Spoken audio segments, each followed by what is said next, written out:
Значи, има одредени зони кои се фатени од град.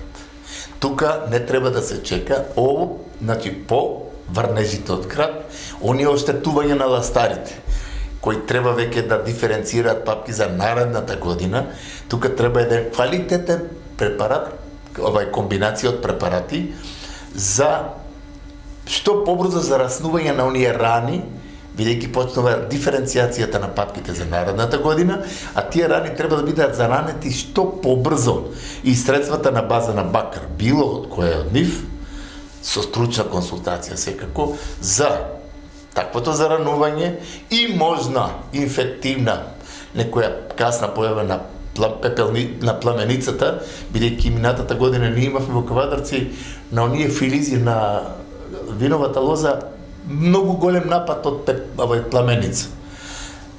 Значи за пламеницата, за пепелницата, а сега треба тука стручен пристап и за еската која сега ќе почне кај многу лозари на површините.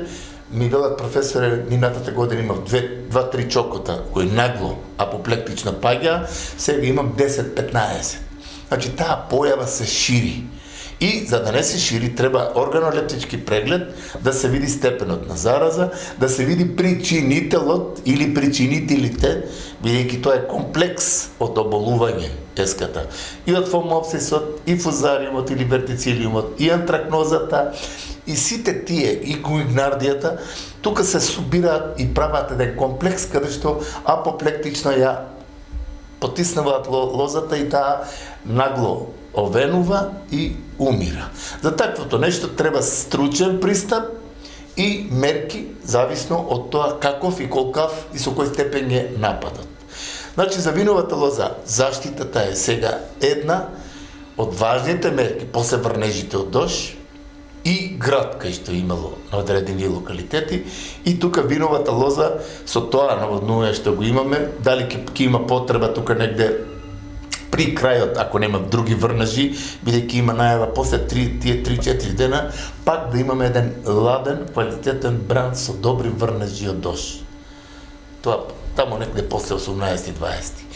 Дали тоа ќе биде така или не, се зависи од времето како непредвидлив фактор. Но за нас е важно да има сега виновата лоза континуитет од влага, пригоање на гроздот и со квалитетната заштита. Обавезно примена на оние калиумхуматни форми со фулвокиселини за посебно за асталските сорти, како зрното да зрачи позитивно и да биде крупно, уедначено, да ја има бојата и брзата трансформација на киселините во шекери, а со тоа и 5 до 10 дена да излезе порано на пазарот, каде што цената тогаш е секогаш попримамлива.